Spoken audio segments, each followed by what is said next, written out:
What's going on, everybody? We are back. We got episode number 129 of the Club and Sub podcast. Big card this week. We got UFC 287, Israel Adesanya taking on Alex Pereira 2, the rematch here. We're going to be joined to break this card down tonight by James Blissett from Lucrative MMA. James, what's going on, man? How are you feeling about the card?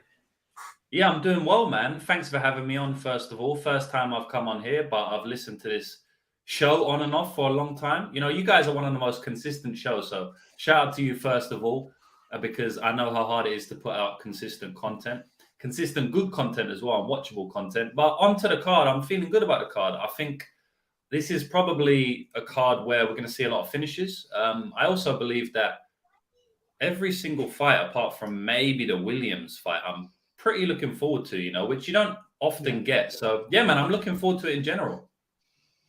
Yeah, same here. It's a pretty awesome card. Lags, how do you feel about it?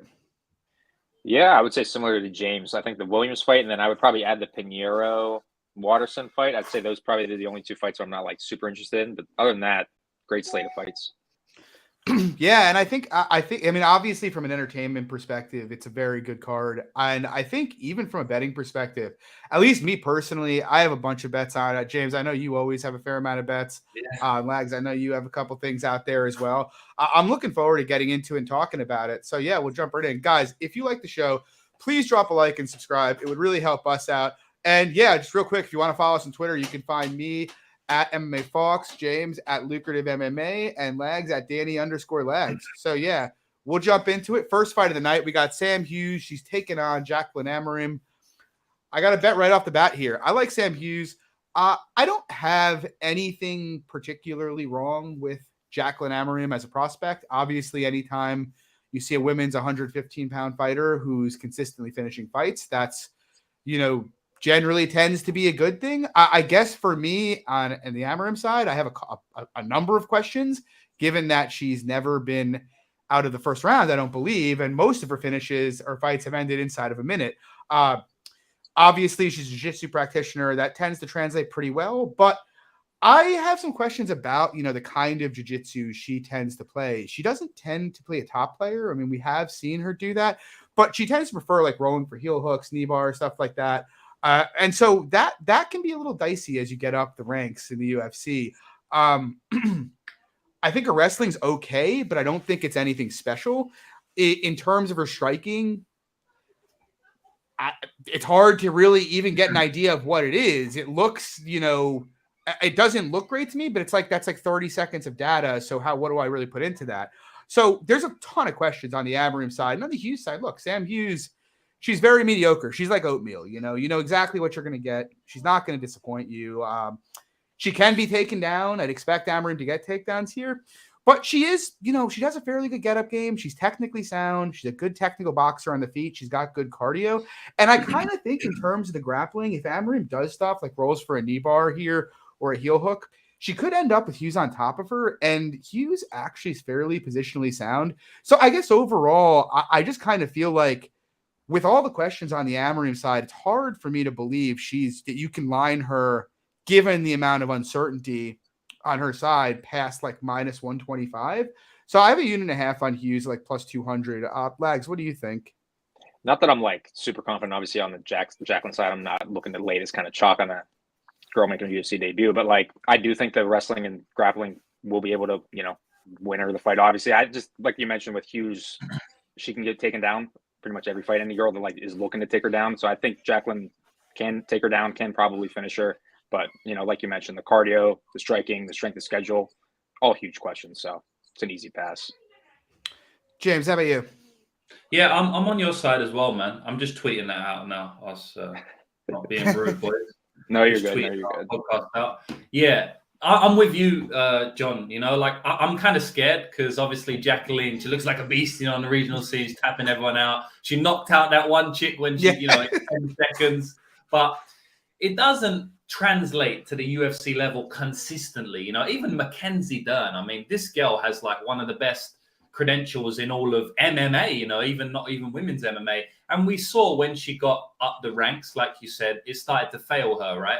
Even against fighters like can't remember that one girl, but she was getting beat up. I think she got dropped, and then the girl just jumped into an armbar. You know, even Random in that Marcos. fight, yeah, Random Marcos. I think it was Marcos. Like even in that fight, you know, it wasn't really working. And I feel like it could be a similar situation here, right? Because Jacqueline Amarim, she looks dangerous. She's obviously dangerous. I'm not relying on Sam Hughes to not do something dumb, like jump into a guard. I know you said that she could be safe on top, but you know, I would not be advising. I don't want her there.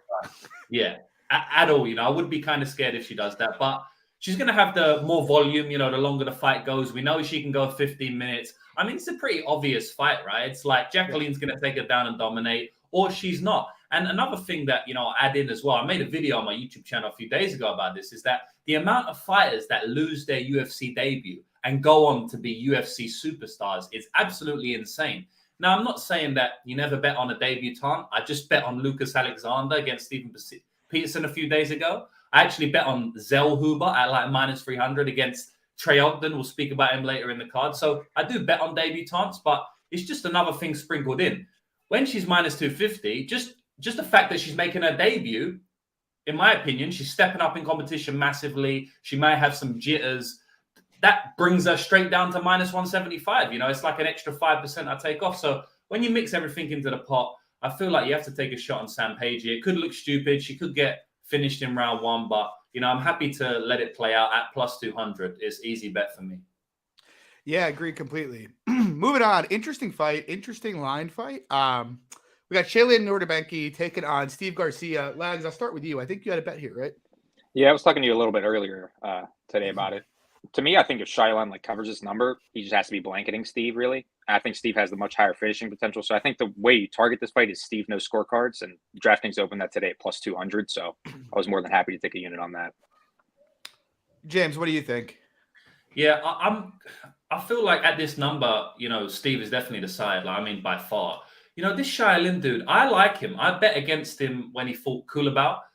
So I made money on him. And I also bet on him when he fought Soriano, big underdog. So I made money on him. So I feel like, you know, I like the guy. He's made me money. I know a lot about his game, but I think he's had a decent run in the UFC. He's obviously improved since the regional scene, but the guy was getting knocked out by 2-2 guys. You know what I mean? Finished by like, not long ago, like 3 years ago. He got knocked out by Zhu Rong, who's one of the worst fighters in the, I'm not one of the worst fighters, but he's a bad fighter in the UFC. I don't know if he's even still there.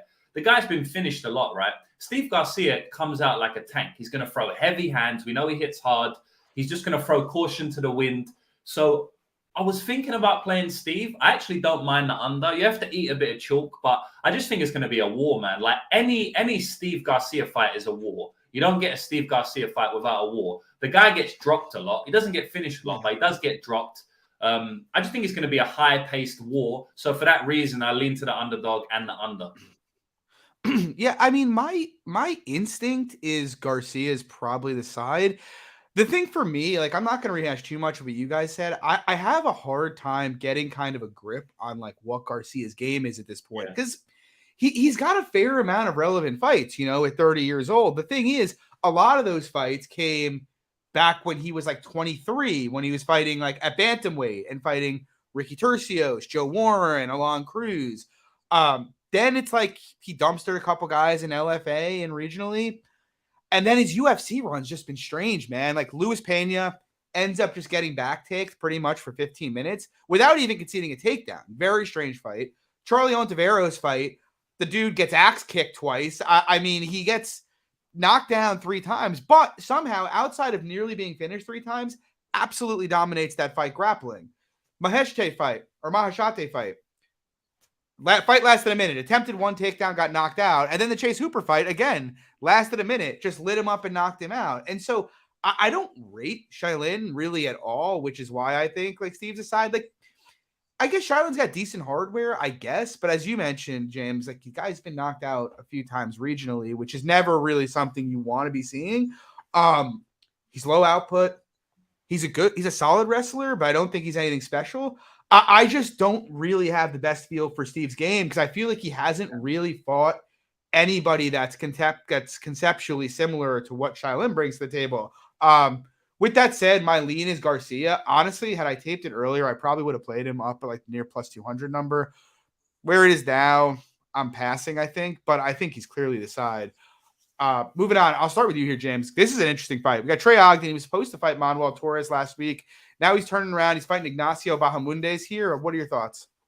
Yeah, I don't have many thoughts on this one, to be honest. You know, there's certain fights where I do a deep dive in, I have a really good read on it. But as you know, when you're taping, sometimes you just don't really care about a fight. The number's a bit wide. You don't really care about looking into it too much. I think Bahamondes is going to do what I thought Zellhuber was going to do. I think Bahamondes is going to piece him up. He's got good kicks, good, you know, he's good at keeping his range. His submission actually are quite good, like his front chokes on the inside if Ogden comes in to get a takedown. I've seen Ogden submit him multiple times. I think Bahamondes actually could finish him here. I don't mind the under 2.5 at all, to be honest. So, yeah, those are my thoughts. Yeah, I kind of agree on the under. My gut feeling is Bahamondes is going to run through him and potentially even cover the price. I'm just not in the business of laying like minus 340s on strikers against grapplers. It's just not something I really want to be doing. There is some shoddy footage regionally of Bahamondes grappling, but I mean, he's a really young kid. He's obviously been working. His takedown defense looked a lot better in his first couple fights in the UFC. Unlike Daniel Zellhuber, you know, it's funny because I kind of think Zellhuber, who obviously we'll talk about next week, I think a lot of people kind of expected him to see similar to Ignacio, like big guy, spams volume. Only it turned out when he actually faced someone who didn't just stand directly in front of him, he didn't really know what to do.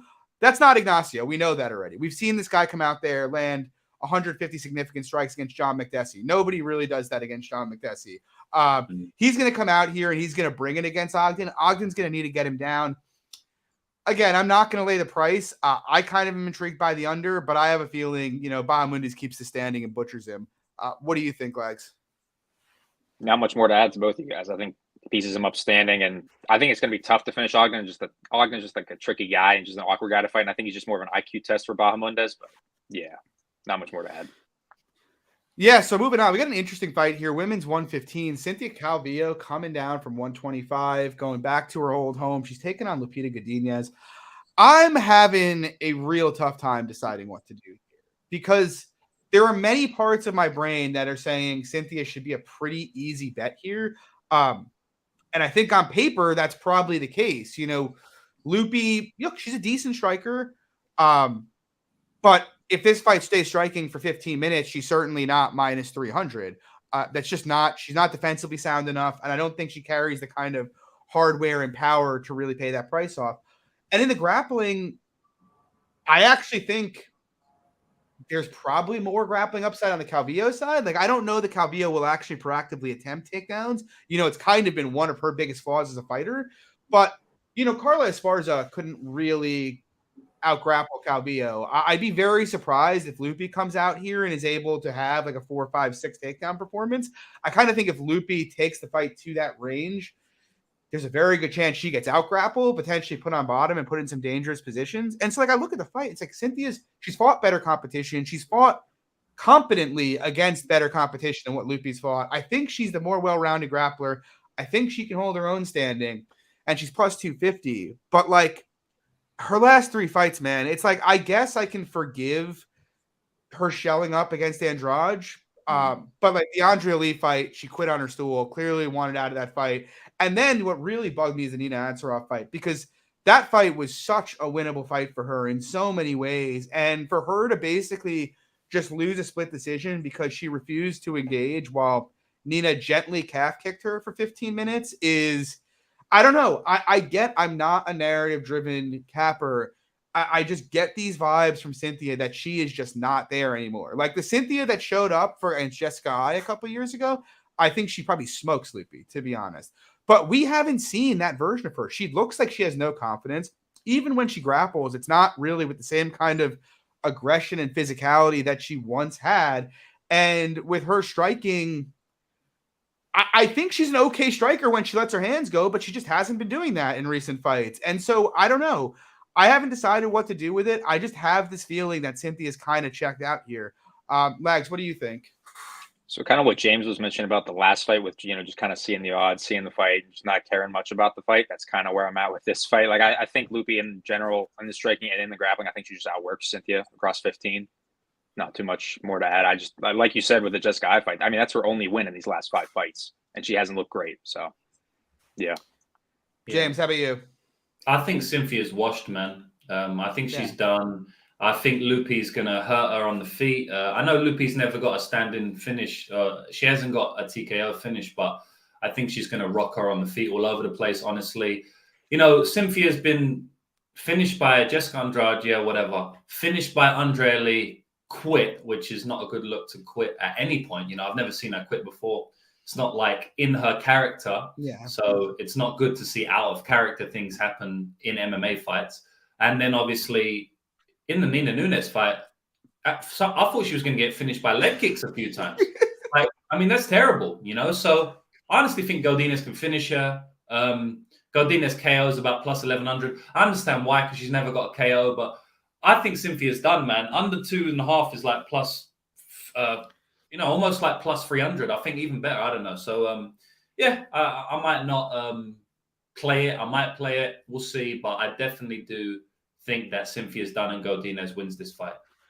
Yeah, the under is kind of interesting too, because it's like it almost captures the what if Cynthia's not done and she is successful. Because like Cynthia's game, if she has her best game, it's going to be grappling dominance, right? So, yeah, I actually don't mind that shot. So the under 2.5 is plus 240. Yeah, that's still not horrible. Moving on, James, I will chuck it to you here. What do you think here? We got Carl Williams, Chase Sherman. Yeah, this is just like what I said earlier, man. Like, pass. You know, I see the fight minus 500, and I guess there's an argument like, well, if it's minus 500, you should look into Chase Sherman, you know. But then it's also like, yeah, but it's Chase Sherman, you know. So I don't really care too much about it. Also, it was late replacement, man. So honestly, to be honest, I haven't even taken this one. Obviously, I know both fighters pretty well, like a bit more Sherman side, but I don't really see Sherman stopping the takedowns. I know he got up about 5 times against Romanov, but yeah, he can get up, but he's just going to get taken back down again. People are saying that, a few people have messaged me, Williams is a gasser and stuff. I mean, the guy pushed an insane pace against Bresky. I know he gassed a little bit, but he won all 3 rounds and he came on strong actually at some points. So he pushed past the gas. The only thing is, Williams has fought a lot in the last few months, right? Like he's fought in on short notice. He's fought, a few times contenders, and so that can play a part at some point, stepping in short notice again. But I think Williams probably wins probably another decision. And actually, I saw the over 2.5 is like even money, and I don't know, man. I feel like Williams probably wins another decision, so that's not too bad for the over 2.5. But I don't know if I'm going to play it or not, but we'll see.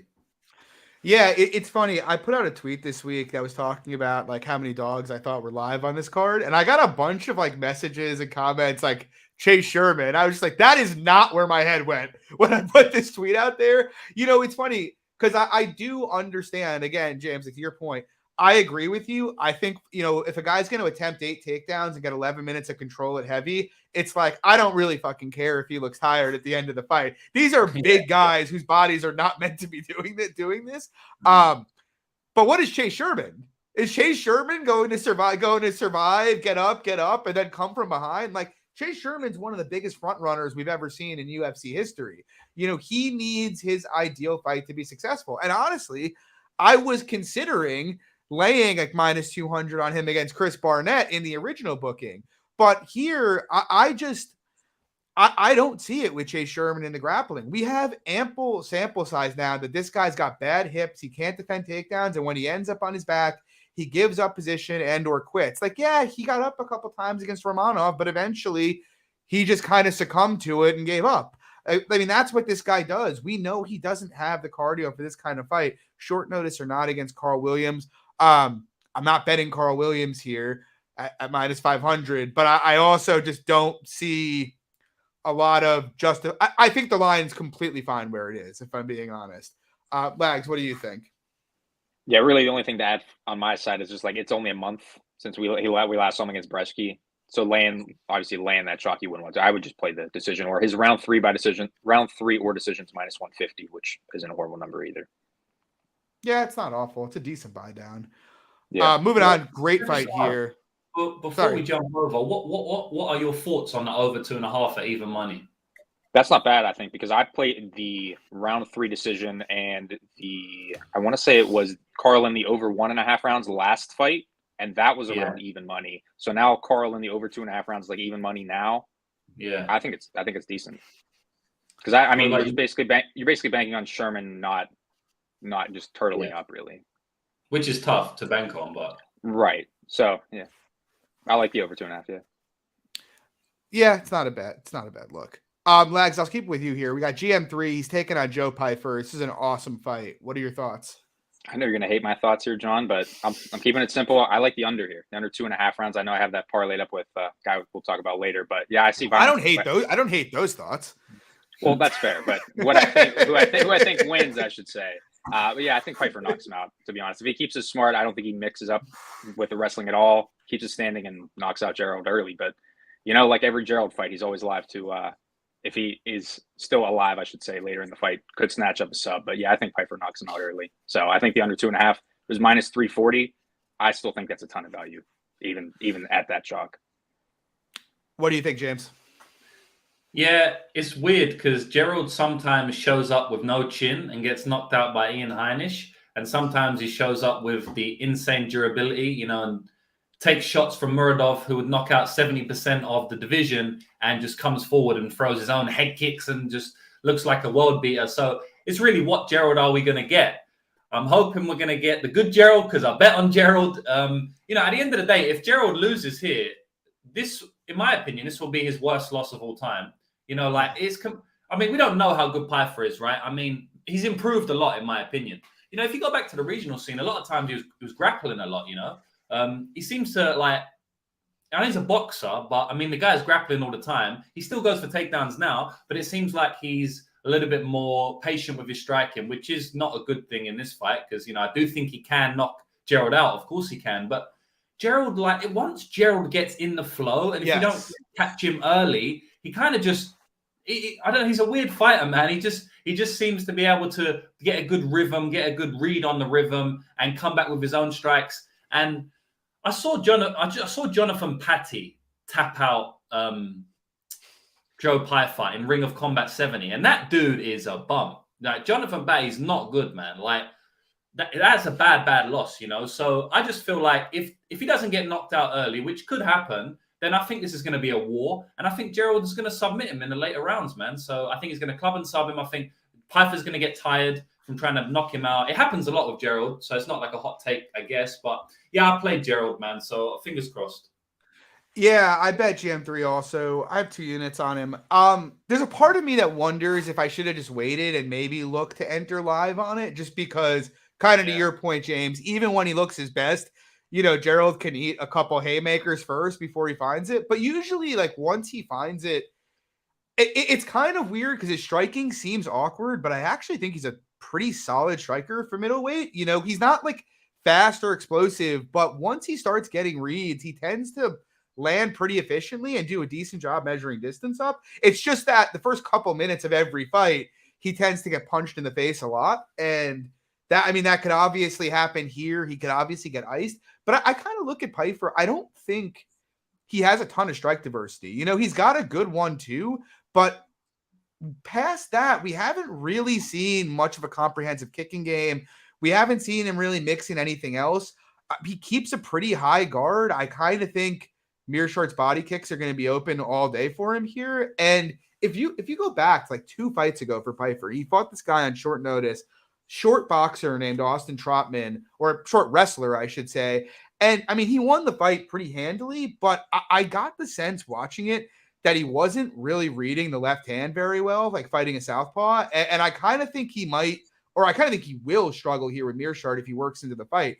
Kind of to my point and your point, he can get iced early, but we've seen, look, I think the version of Eric Anders Gerald fought, I would say, is a better striker than Joe Pyfer. And he lost the fight by split decision. He probably should have gotten that nod. I think he can hold his own here. I think on the mat, Pyfer could take him down. I think it would be pretty ill-advised. As you mentioned, he got subbed by John Hoven Patty. And I just feel like with Meerschaert fights, people look at him and they see he's slow, he's gotten hurt a bunch, therefore he can't be good. But it's he's one of the most dangerous finishers in the division. His floor in every fight is very, very high because of his finishing ability. Plus, to James's point, the guy has fought. He's really doesn't have a bad loss in the UFC. He's pretty much beaten everybody he's fought. One thing when he's taken steps down in competition, he's got 50 fights to Pyfer's 10. I think this should be about pick. I'm happy to roll with Gerald one more time here. Moving on, we got an interesting one. We got Michelle Waterson Gomez. She's taking on Luana Pinero. James, any thoughts here? Yeah, I know Waterson's going to be a popular dog. I don't see it. I think Waterson's washed, man, just like I think Calvillo's washed. Maybe not as washed as Calvillo, but I do think she's washed. And Pinero is going to get a lot of hate. And, but I don't agree with it. I think Pinero's a good fighter, man. I actually said, for women's MMA, right?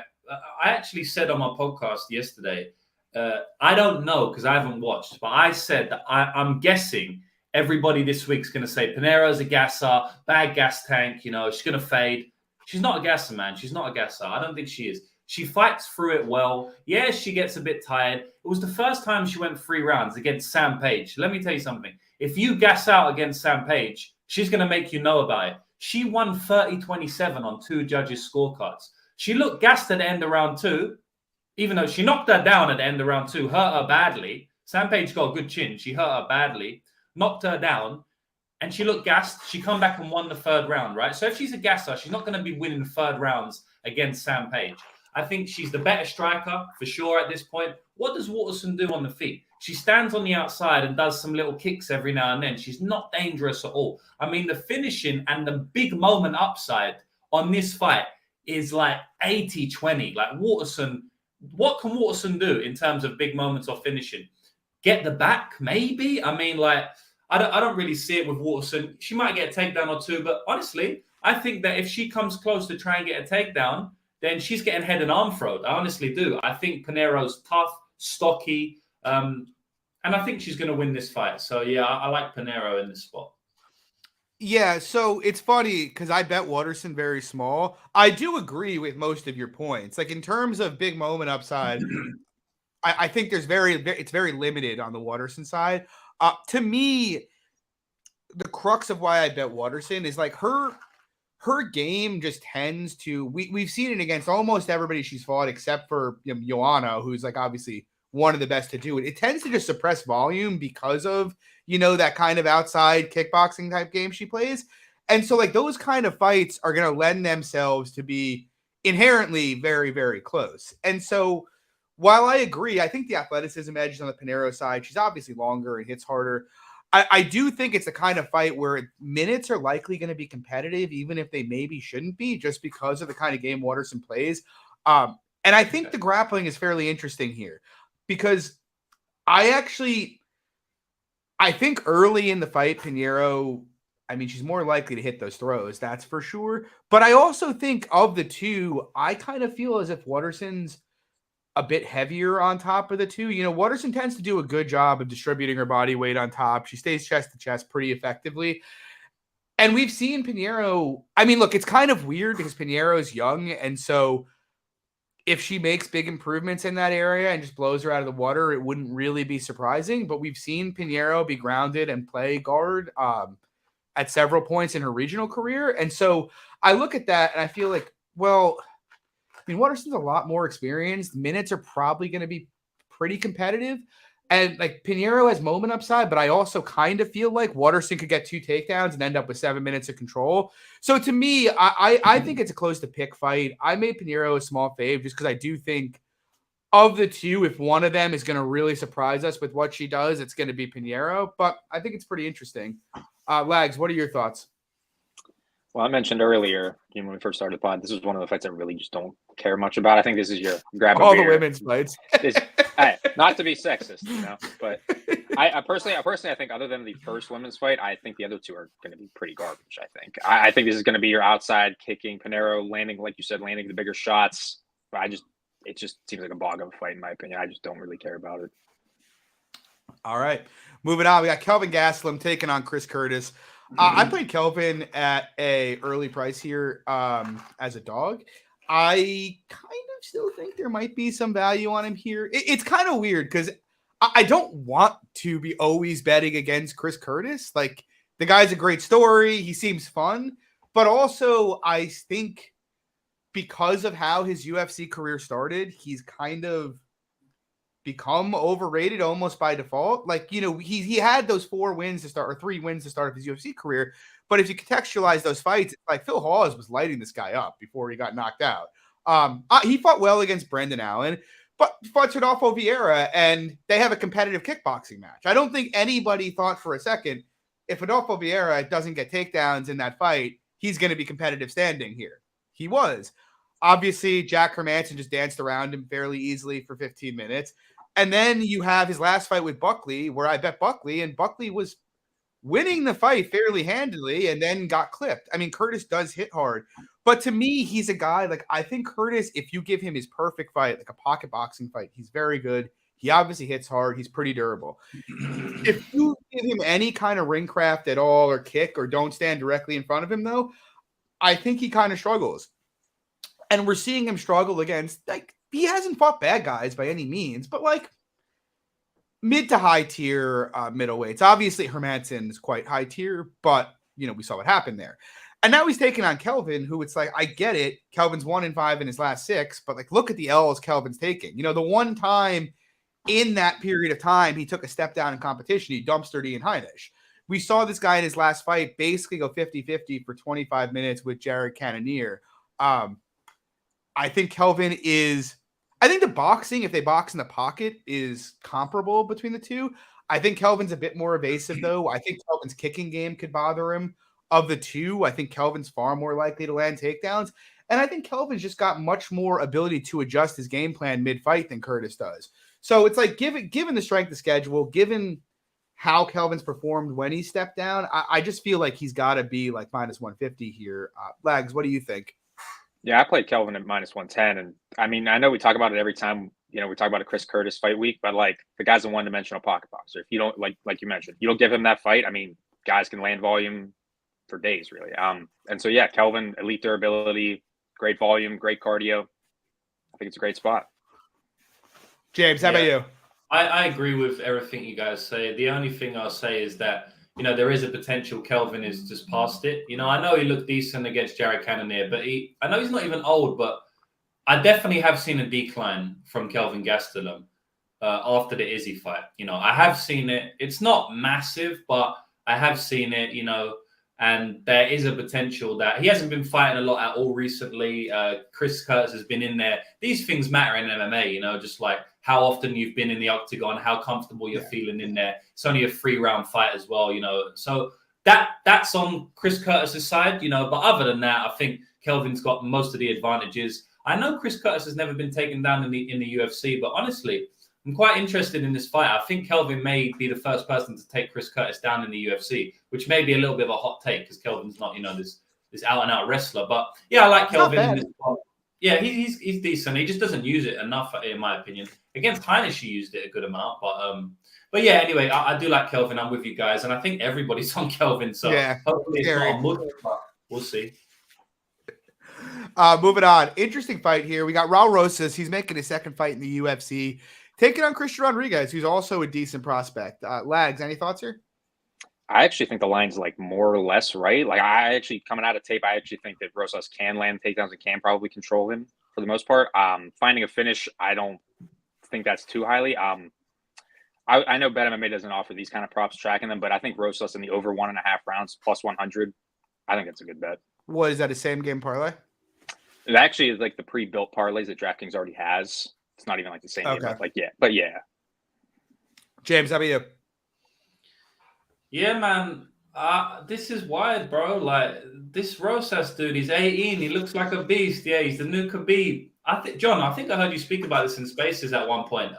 It's very hard to have a really, really dominant jiu-jitsu grappling game at bantamweight, right? Or flyweight, at these lighter weight classes. I mean, who does it at bantamweight? You say Umar Nurmagomedov, right? But I guess he's like the only one, in my opinion, who could just hold you down for 3 rounds at bantamweight. Because and Aljo, who's the champion. Yeah, I guess so. Aljo is the champion. He's the champion. Aljo, yeah, exactly. He's the champion, right? And the thing about it is, I just don't know if Rosas is on that level, right? And if he's not, I think he's going to have a hard time because these bantamweights, these shorter fighters, these smaller fighters, they're very good at scrambling, right? They're very small. They get out and they jump through your legs. They go through small positions. You know, it's not as easy to hold a smaller body down. So I definitely feel like Rosas is being lined too high here. I think Christian Rodriguez is legit. I think Rosas is legit. He looks great. But when has he really had adversity? He hasn't, right? He had that maybe in that Contender Series fight where he got reversed a couple times in that fight. Yeah, he dominated the fight, but he got reversed a few times. He got put in a deep guillotine at one point.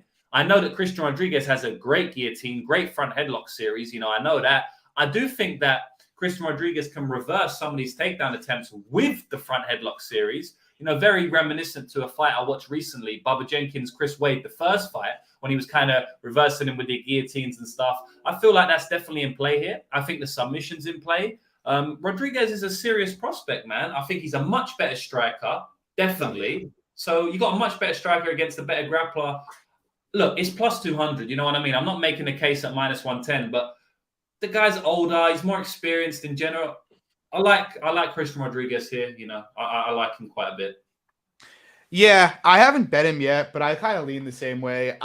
It's kind of a weird dynamic, right? Because I understand what people see in this particular matchup for Rosas, which is like Rodriguez has been taken down a bunch and has given his backup. But it's also kind of one of those things where it's like, first of all, Jonathan Pierce taking you down versus Rosas is just a different animal altogether. Like Jonathan Pierce, I don't care what you think about his stand-up and how hittable he is. The guy is one of the best wrestlers in the division. Like he's just an absolute freak and he's gigantic. Yeah, he got taken down by Weems, and it is entirely possible Rosas takes him down and gets his back. But I don't think Rosas gets him down like quite as easily, I think, as the market does, especially because look, he knows that Rosas is going to sell out for takedowns here. I don't think it's funny because for as good as Rosas' submission grappling looks for his age, it is. I think people are interpreting it as being like on the level of an Aljo, and the reality is it's just not. It's good, but like to your point, Lucrative, we saw him scrambling with Mando. Mando Gutierrez is never going to sniff the UFC. He got a contenders fight. They literally made that fight for Raul Rosas to win, and he gave him absolute hell in scrambles there. I kind of think Rodriguez is at or above that level in scrambles. I think here is a much more of a chance that Rodriguez could make real improvements here and keep the fight standing to his game, especially at 25 years old. And on the feet, you know, what we've seen of Rosas there looks pretty bad to me, if I'm being honest. Like he could get better. He's 18. I expect him to get better. I think that's reasonable. But getting better, going from being a jiu-jitsu specialist to being a competent striker takes years. This kid's been only training jiu-jitsu for a decade until fairly recently. He's not going to step in here and outstrike Rodriguez. So it's like, yes, he could backpack him for 15. Are we sure his cardio is good, though? I'm not entirely convinced of that. And number two, if he can't, then what? Then where are we? Now we're in a fight where we have seen it. How many fights have we watched recently where someone gets 10 minutes of control and loses because they get lit up a bit on the feet here? You know, judges are prioritizing damage. That is a reality. And Rodriguez is a much more dangerous striker. And if they are on the feet for extended periods of time, he's going to touch him up, man. I'm telling you. So, yeah, I'm with James here. I like the Rodriguez side. I'm probably going to bet it. I haven't moved yet. It does look like Rosas has continued to take money. So, I mean, we'll see what happens. Moving on, though. Honestly, yeah, sorry. Sorry, man. I think Rodriguez can sub him, man. I think Rodriguez can submit him. Well, that's the other thing. Dude, I don't know if you were 1,100. Yeah. Well, that's interesting. I don't know if you remember in like late round, I think it was late round 2 of the Mondo fight, Rosas looked like he was gassing out in that fight. Like it looked like things were going south for him, and then Mondo jumped a guillotine and ended up stuck on his back. But I'm not really sold that he's got like free cardio and is going to be able to come out here and out wrestle UFC caliber athletes for 15 minutes consistently. So yeah, I agree, man. Yeah, we'll see. Hey, time to get paid, boys. Time to get paid. Let's get paid. Like I said, opportunity of a lifetime, you know. You got to jump in now, Max. You got to jump in with us, man. You only get one. Honestly, with guys like this, it is kind of true. You don't tend to get numbers mispriced more often than maybe once, maybe twice with these kind of guys. They come to the UFC. If they win big in their first fight, they get chalked up again. But eventually, when they get brick walled, that's it, you know? So, yeah. Jared Gordon. Oh, fuck that fight. Moving on. We got Kevin Holland, Santiago Ponzinibbio here. Lags, what are your thoughts? Yeah, this closes out the parlay I was talking about earlier. I think Kevin Holland pieces up Pons on the feet. 8-inch reach advantage, much taller, longer, faster. I think he does work. I think the inside the distance is good. I think the under is good. Lucrative, how about you?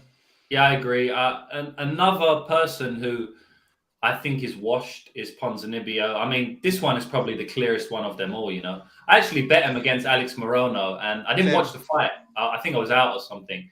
And I just saw the result, and I was like, great. And then everyone was like, oh, my God, you know, he was getting smashed. And obviously, I rewatched it, you know, tape for this fight. And I don't think he looked as bad, like, on minutes as people thought. But the guy just got hurt, like, 5 times. It was crazy. He got hurt badly in every single round. He got dropped in the first round. He got done the stanky leg in the third round, and he got wobbled bad in the second round against Alex Morono, who, yeah, he's underrated.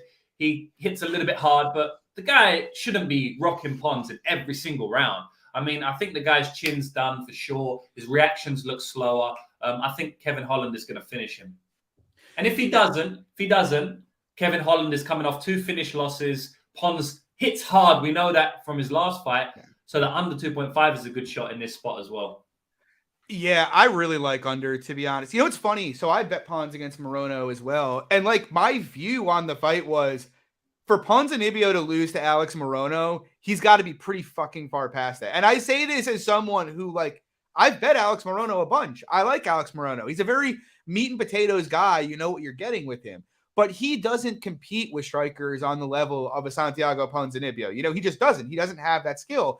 And yeah, I mean, Pons hung with him on minutes, but he was getting hurt a lot, and he was giving up a lot of free volume, which is not something he's historically done. And so I watched that fight. You watch him get hurt twice, and man, I kind of think Holland being like a goofball combined with the Brunson and Vettori fights miscolors people's view on him a bit. Like, the guy he may look janky, but he's a really fucking good striker. He doesn't get hit often. He's very fast, and he hits very, very hard. Plus, he has a big height and a big reach advantage here.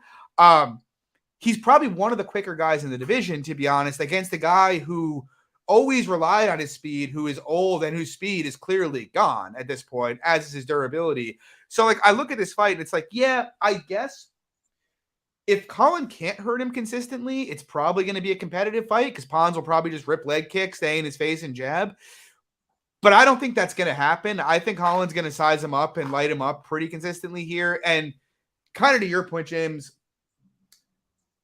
I mean, Pons hits hard too. So if it does turn out it's a close fight, it's probably going to be a lot of rock'em sock'em robots. Like, this isn't going to be a close fight where the two of them stare at each other in 15 minutes and you're like, oh my God, I bet an under and 70 total strikes were landed for 3 rounds, you know?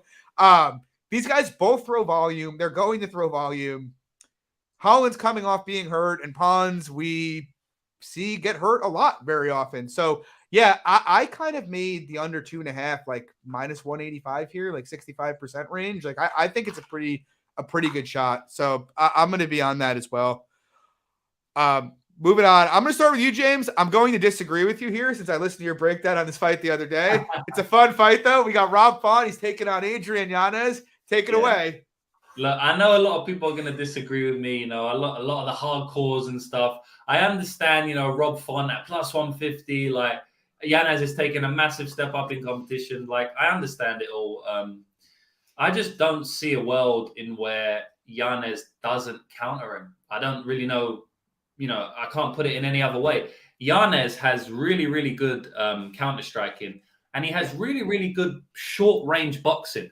I went on like a 10-minute rant about this, as I like to do on my podcast, right? About short range boxing, because everybody, when they learn boxing, they learn it in the traditional boxing sense, right? Where you talk your whole body into it. You know what I mean? You move your hips, all of that, right? But actually, Yanez obviously does do that. But he's also very good at just winging the short ones. He doesn't even put his whole body. He's bam, bam, very quick, right? And that's good for MMA. The reason is because it's short gloves, small gloves, and you can get in those little pockets and you don't need to throw as much power. You know, it's the reason why MMA guys go over to boxing and they've got zero power, right? Jeremy Stevens, Aldo just rocking each other and like nothing's happening. Whereas first fight, they, you know what I mean? Like they get knocked out real early. The big gloves pattern a lot of the power, right? So Yanez is so good at sneaking those little hooks and those uppercuts in close range that I think he's going to do it on Font. And I do think Font's chin is gone at this point. Look, maybe actually I don't even think it's being overblown. Honestly, I think the guy's chin's gone. I think he's got great recoverability. We saw that, right? Aldo couldn't finish him, Vera couldn't finish him. But I mean, even if Font's winning the minutes, which actually I think Font's going to win minutes, but he's going to get dropped, he's going to get hurt. And Yanez durability versus Font durability, I mean, it's not even comparable. You know what I mean? Yanez has a Mexican chin, and Rob Font has a, I don't want to speak about any specific race, so I'm not going to say it. I'm just going to say bad chin, right? He's Mexican Puerto Rican. You could say Puerto Rican. Mexican chin versus bad chin, and I just think that's going to be the tail of the fight. But yeah, I'd love to hear why you disagree with me. Yeah, I mean, look, I agree that the chin is the entire tail of the fight here, right? Like, I am not someone who is like bearish on the prospect of Yanez. Obviously, he's a very good counter boxer. What's concerned me with Yanez, like throughout his career prior to the UFC, is just, and even in the UFC, if we're being honest, and we go to the Grant fight, is he tends to allow his opponents to dictate pace and dictate pace on him, which has made his decisions have all been pretty much close, right? You know, the guy lost a split decision to Domingo Pilarte, lost a split decision to Miles Johns, went to a split decision with Kyle Estrada, won a split decision with Davey Grant. You know, the bottom line is, if he is not hurting you consistently, he has been in very competitive decisions with guys who aren't particularly strong minute winners. So then in walks Rob Font, who is an elite minute winner. And so to your point, I think most people who are breaking this fight down reasonably are like, okay, Font very likely is going to minute is going to be winning this fight. I think it's hard to draw a conclusion that isn't that. What the question is Font just absolutely toast? And to me, I think it's complicated. Like, I can't sit here and sugarcoat what happened in his last two fights. Obviously, that was a very ugly look. What I will say is, you know, Font broke his orbital socket in the first round of the Aldo fight. He proceeded to get hurt every time he got hit after that, which to me, the Aldo fight was a lot more concerning than the Vera fight. I think the Vera fight is the one that's viscerally in people's heads, but like, people don't talk about the fact that like round 3 of the Vera fight, he eats a jump knee flush on the chin. Like, that's going to hurt everybody in the division. Round 4 of the Vera fight, he eats a spinning wheel kick right on the chin. Again, that's going to hurt everybody in the division. To me, that's not really a sign of a guy who's deteriorating. It's just a guy who ate some absolute nukes from Marlon Vera, who nukes absolute everybody. The Aldo fight's really concerning, and it's something that I've struggled to make sense of. The weird thing for me is it's not like Font was one of these guys, like, say, a Cody Garbrandt or a Marlon Moraes, who had been in a bunch of wars. Like, if you go and look at his fights leading up to the Aldo fight, he actually wasn't. The closest thing he had to a war was Ricky Simone. So for his chin to suddenly just go from, like, I don't think his chin was ever that great, honestly. It's kind of funny because he's never been KO'd, and I kind of think some of the narratives like, oh, he always had a great chin, where it's like, Rob Font's been hurt a lot in his career. I don't think he ever really had that great of a chin. To go from 100 to 0, it's very weird and it scares me. But also, I don't know. We've seen stuff like this happen and guys bounce back fine. Shane Burgos gets dropped 3 times by Josh Emmett. Next fight has one of the ugliest knockouts you'll ever see against Edson Barboza, and then goes to war with Billy Quarantillo a year later. Andrei Arlovsky, once upon a time, got knocked out in the first round 4 fights in a row. Everybody said his chin was gone. Comes back, hasn't been knocked out since. You know, we see weird stuff in MMA, and Font now, you know, prior to the Vera fight, that was 4 months after the Aldo fight. He was on short notice. He missed weight for the fight. You know, all kinds of mitigating circumstances. Plus, look at his face in that fight. The dude just took a hellacious amount of damage. Now he's had a year off. We'll see. I am not convinced that his chin is completely melted. If it is, then Yanez is going to look clearly the side and win the fight. And to be clear, even if it's not, I think it's very, very possible Yanez hurts him multiple times in this fight. Yanez does hit hard, and Font's going to go kind of into, the danger zone here and push the pocket. But with that said, I just look at the fight and I know Rob's going to throw more volume. I do think if he was intelligent, he would try to force the clinch here because Font's really good in that position. And it's somewhere where I think he could theoretically stay safe in this fight. I don't really give much credence to he's going to take him down and hold him down. Like, if he holds down Adrian Yanez, I'd be extraordinarily surprised. But I don't know. I kind of feel like for me, for Yanez's price to make sense, you got to put his KO up near 50% here. And if you do, that's fine. But I just feel like it's very hard for someone with Font who's never been knocked out before, who's had a year off, to come in and say, Yanez, who didn't knock out Davey or Kyle Estrada, yes, he has a bunch of other knockouts, but to be a 50% to KO Rob Font just seems like a really big number to me. I made Yanez the smallest of favorites to pick here, just because I think you do have to factor Font's durability into this. Like, no one can say Font's got good durability at this point. But the question is his durability just below average, or are we at a point where every time Adrian lands on him, this dude's going to be crumbling? If it's the former, I feel pretty good about Font at plus 150. If it's the latter, I don't feel great about it. But in general, I kind of liked it. It's kind of funny, James, because I messaged you about the video you posted the other day. And I was like, I feel like people the most visceral thing in people's heads is what happened most recently to Rob Font. Just like with Adrian Yanez, it's him lighting up Tony Kelly or knocking out Gustavo Lopez and not knocking out Miles Johns or Kyle Estrada and going to splits there. And so I do think the market's overpricing the odds of a Yanez KO and underpricing honestly, probably underpricing the odds of a Font KO. Yanez surely has way more KO equity, but the guy's been wobbled before, and Font's got a number of KOs in the UFC. So, yeah, we'll see what happens. Like, I'm not going to sit here and talk about the level of competition. We all know it. To me, it comes down to the chin. I don't think it's overblown, similar to you, but I do think I don't think we're seeing Marlon Moraes 2.0. Yeah. What do you think, Wags? Yeah, again, to add to that point, I don't think it's overblown, but I think it's to the point where I think Yanez can consistently hurt him. But the year off is definitely good for Font as well. But yeah, no, I just think more so Yanez can consistently hurt him. So if Yanez can consistently hurt him, he's going to win this fight. I think he is going to land hard on Rob in this fight over the course of it, for sure.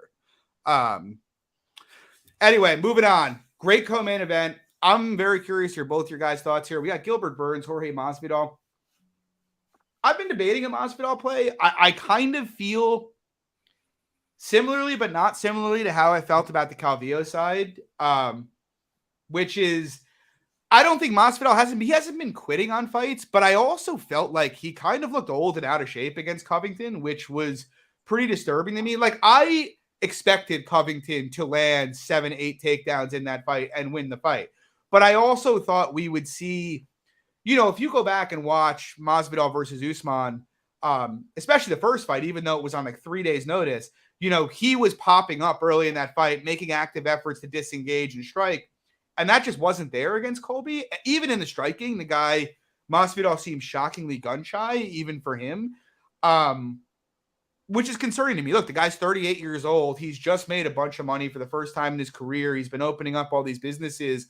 Again, I don't want to get too narrative heavy, but it's like, it doesn't seem, he's already talking about retirement after this fight. The guy's literally saying if he loses this fight, he's going to retire. So it's not really what I want to hear. I think stylistically, it's not a bad fight for Masvidal at this price. Burns, I think, can take him down.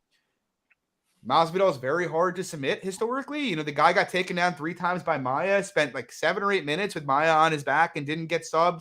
He scrambles pretty well. And we know Gilbert Burns doesn't have the cardio of a Colby Covington to come out here, shoot 8, 10, 12 takedowns. We also know if they bang in the pocket, Masvidal probably hits a bit harder and probably has a bit better hardware. We've seen Burns hurt a number of times in his career. So, like, on paper, if this fight was made 2 years ago, I would have been like, it's a pick'em fight, or 3 years ago. But I'm trying I'm thinking of betting Masvidal, but like I'm trying to avoid guys who just seem past it and done. I feel like it's been a blind spot for me in the past where I'm just like, oh, Andre Arlovsky's 43. I'm going to go bet him against Tom Aspinall, everything about Masvidal screams collecting a paycheck here. I think the stylistics are fine for him, but also Gilbert seems hungry. I think his athleticism is a bit more intact than Masvidal's is at this point in his career. We've seen explosiveness from Gilbert still, like even this late in his career, whereas like I mentioned in the Colby fight, Masvidal seemed to have no explosiveness or snap on anything he did. Minus 500 seems wide, but also I'm not really dying to play Masvidal. Like if it hits plus 400, I might take a small poke, but I'm not super passionate. What do you think, Lags? I think it's just one of those fights and like those lines, kind of like how you're talking about. It's just like you're picking props for Burns, whether or not he finishes or goes the distance. I think it's a good fight for Burns, honestly. Like I think he can control Jorge. I think it's going to be hard early, I should say. But yeah, I guess I'm not bullish on the over under. I think it's just a good fight for Burns. I wouldn't be intrigued to like target a prop, anything like that. Nothing sticking out. James, how about you? Yeah, so running theme of the card, we got another washed fighter, in my opinion. I think Masvidal's washed. Like it's good because you guys, you can see intangibles and you can look beneath the surface. Because if you go back and look at his fights, you're like, well, he lost to Usman, whatever. Yeah, Colby lost decision, but that's fine. But it's like how he looked against Colby. Yeah. It's completely different. He didn't look good. Like you said, he wasn't as athletic as I've usually seen him. His reflexes looked a bit, he looked slower. He was just deer in headlights, really. Like looked like a deer in headlights. I mean, I thought I had Colby via decision, right? At like minus 110. I thought that was like minus 110, right? And I was like, oh shit, Colby's gonna finish him. Colby doesn't finish anyone. And obviously Colby did Colby things, like he just kind of let the gas off, at times. But I thought like he was gonna finish him at times, and that wasn't a good thing to see. Yeah, he dropped him once. Like his power's always gonna be there. I do think Masvidal can knock out Burns. I mean, but I don't really think it's more than 20%, 15%, because like Burns has a bad chin. I do believe I've said that from day one. I don't think Burns has a great chin anyway. I won't say bad, but so obviously Masvidal could land a big strike, but I think he's done, man. Gilbert Burns is on a streak. Like Gilbert Burns is full of confidence. Like you said, he's hungry. Gilbert Burns is gunning for the title, man. Gilbert Burns has seen Leon Edwards at the title. He's like, I can grapple this dude. He's going for Leon. He had a very close fight against Chimaev. After that fight, he was talking a lot online. He's like, he had a lot of confidence after that fight, right? Because he was able to do that. I agree completely. Submitted Neil Magny. I mean, the guy's on a streak. And we got one dude like opening restaurants and whatever he's doing. Do you know what I mean? It's just not on the same level. Like I said with the Curtis and Gastelum fight, it's not the same. But what I mentioned was it's so important when guys are in love with the sport. They've been in the octagon lately. That's the big difference between here, man. Masvidal's like he's catching felonies on the streets of Miami over Colby, and Burns is in the gym every day gunning for Leon Edwards. So just that's another layer to it. I think 40%. I think 80% minus 400 is correct. Yeah, he doesn't even like. I was watching, his media scrum today, and like, he does the mouthpiece thing and talks about, he wants to fight for the title and yada yada yada. But it's like he doesn't even really sound like his head is in it, to be completely honest. And yeah, I mean. Look, this is a guy who made clear since the Askren fight that he's trying to make money, and that's it. Yeah, I mean, I'm with you completely. I think, unfortunately, we have seen the best days of Jorge Masvidal come and go. What do you think about the under? Because I've been contemplating it. So I think Gilbert can knock him out on the feet, which I don't think people will be talking about, but I definitely think that's in play. Gilbert hits hard and fast. And we've seen Masvidal knocked out recently. He's been dropped a few. Actually, Masvidal's been dropped loads of times. If you go back in his career, the dude gets dropped. He's been dropped like 5, 6, 7 times, man. Wonder Boy knocked him down. Wonder Boy knocked him down. Till knocked him down. Usman knocked him out. Even back in the day, Kobalov, I think it was, someone like that. But like, yeah, what do you think about the under? Because I think he can knock him out. I think Burns can sub him, although Masvidal does have elite sub defense. unless you're Toby Amado. If he's checked in. Exactly. Like that's the thing. Like, because either way, like I agree. And like, as I mentioned, he did survive with Maya on his back in that fight, but like that, he was 33 when that fight happened. He's 38 now. Even with that, it's like if Burns gets on top of him, you're talking about an ADCC gold medalist on top of you. And if he's not on top of them, dude, the dudes are going to bang on the feet if he's not on top of him, no matter what. It's kind of a decent recipe for the under. Like, Burns is a proactive finisher on top. So, yeah, I agree. I might play it. And then you capture in the Burns chin as well. So, I don't know. I might play it. Yeah, agree. Moving on, we have the main event, the rematch. I was in attendance the first time, had a big bet on Izzy. It was absolutely sickening. The way it was it took my night from it being like up like $600 or $700 to down $600 or $700 in like the blink of an eye, and I was sick to my stomach after it. I'm excited for the rematch. I'm excited to see what everybody has to say. It's going to be fun. Lags, what do you think? I think this is Izzy, 100%. Like, where the line's at right now, like -135. I think the opener was fine at like -180. Like, I think he's a better striker overall. Obviously, Pereira hits harder of the two, but and the fact that we have to add Izzy, obviously, like, it's not a fact that he's going to get takedowns, but just the fact that he can and will get takedowns, and like the disparity in the grappling, I think, is so big that it's like -135. I think he's the better striker, and he can mix in that grappling. Small play on Izzy's fine for me. James, what do you think? Yeah, this is a tough one because obviously he's 0-3 against the guy and he's favored. Right. It's not often you see that. I know it was a different sport. But the first fight was interesting. I actually had a bet on Izzy as well. That wasn't great to go back and watch. At the time, I was like, oh, maybe that's an early stoppage. But when you watch the slow motion, you're like, nah, it wasn't an early stoppage at all. Actually, it's quite crazy. I don't know what we did to the MMA gods last year, John, but we spoke about this before. Me and you was on Izzy, round 5 finish, title fight. Glover, round 5 finish, title fight. And who was the other one? Usman, round 5 finish, title fight. In a fight, they was all winning. They was all like, I don't know what Glover was, but the other two was like -1,000 going into the last round. I mean, Jesus Christ. We must have pissed off the MMA gods last year. Dude, what are the odds that they have to be like winning the lottery has got to be like commensurate odds to like 3 -5,000 favorites losing like that. All in title fights in the 5th round, not even like the 3rd round, the 5th round. Like, literally winning the lottery, but instead we lost a lot of money. It's brutal, man. But yeah, I guess in this fight, man, I mean, I did a 30-minute breakdown on it, so I don't have too much to say, but I do agree that Izzy is the better striker. I think he can pick out shots better. I think he can read the game a little bit better.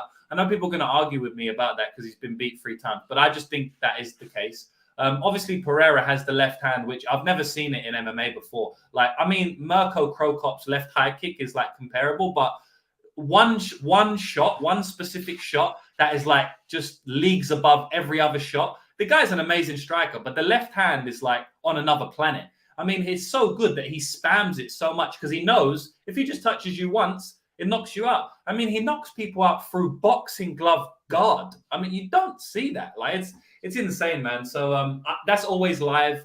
He's going to be stalking him down. I do think that Izzy would be.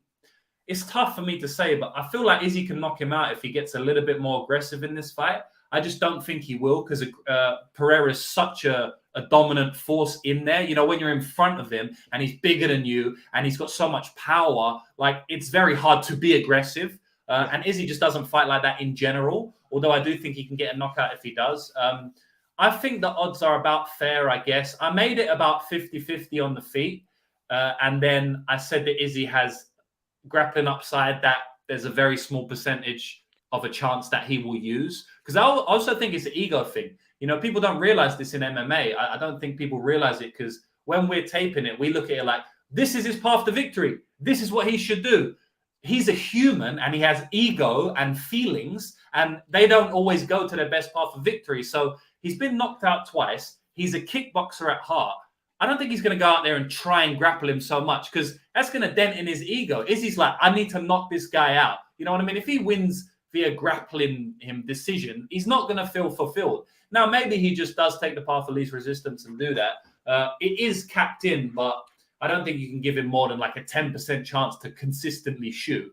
I mean, Pereira was the one who engaged in the grappling in the third round the last time, and he just got taken down. Izzy did shoot first in the second round, but anyway, I don't really think that there's much grappling between the two. I'm calling it 50-50, I guess. Maybe slightly into Izzy. I think the odds are about right. I'm not going to be playing it, but I do like the under 4.5 rounds because, I mean, it's pretty evident, right? I mean, they've hurt each other a bunch of times, and it's going to be a kickboxing war where both guys has power, and yeah, I mean, it's clear that they both can knock each other out at this point. So I like the under at even money. Yeah, I'm a little scarred after doubling down on Usman in a rematch a couple weeks ago. But I'm betting Izzy again here. I bet him at -131. I guess my view is on rewatch and even watching it live, I really believe, like, even, yeah, I agree with you, James. I'm not convinced, even despite that press conference today, that he's going to go to the wrestling, whether he should or not. Obviously, he was talking about what he's going to do to him, and he was like, actually really funny. I'm gonna put him on his back, and like caught himself like halfway through. He's like, we'll see. Yeah. But I mean, I think it would be wise, but I felt rewatching it, he fought a very suboptimal fight for dealing with Alex Pereira. And I remember watching it live and seeing how often he was backing up. And like, you look, Pereira is going to back him up at times. It's Alex Pereira. He's going to be able to put him on the back foot at times. But there's a difference between letting Alex Pereira back you up and then kind of accepting it, being on the fence and trying to play head movement on the fence. Yeah. Like, that's just, look, we saw it with Anderson, right? You know, you fuck around. Sometimes you fuck around and find out when you play that kind of game. And I felt Izzy was way too happy to play that game. Whereas the moments where we saw him go forward and where we saw him go first, he had tremendous amount of success in that fight. You know, I don't think he can fight this. I'm going to play the back foot, let him back me up, and I'm just going to play the counter game. Yeah, he can counter Pereira, but Pereira is also too sharp of an offensive striker to not get his own offense off if he's playing that game. Whereas when we saw him go first, he had a ton of success in that fight. And so I think there are a lot of changes in the striking that Izzy can make to win this fight. In the clinch, even aside from the takedowns, you know, Izzy kept going to that like modified over-under plum type clinch instead of just going to the body lock.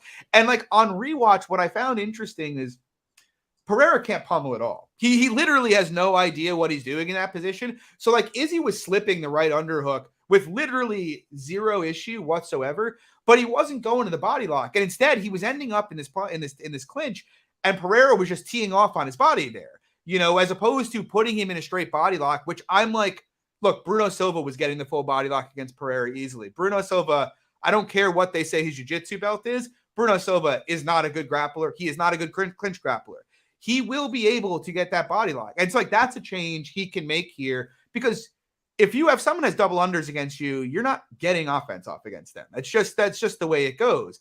And so like, I look at that fight and I'm like, I felt like Izzy fought the least optimal fight he could fight. And he was up 3-1 and was cruising towards a win before he got knocked out. You know, he could make some changes here, even aside from the takedowns, that allow him to stay safer and, you know, comfortably win minutes here once again. And then, like, I factor in, like, you know, the takedown potential, and it's like, kind of to James's point, it's like, yes, if he is smart, he is going to bomb into the clinch right away. And just, even if he doesn't get him down, just wear on this fucking guy. This guy is gigantic. He cuts so much weight. His cardio, I mean, dude, Pereira looked done after round 3. Round 4, he looked like a corpse. I don't know what, like, I don't know if he sold his soul to the devil between round 4 and round 5 to come back in that fight the way he did, but like, he looked done. I think there's a lot of things Izzy can do. I think he should grapple. I think if we're lucky, he maybe attempts 2 to 3 takedowns. I'd be very surprised if he comes out here and attempts, you know, 10 plus takedowns.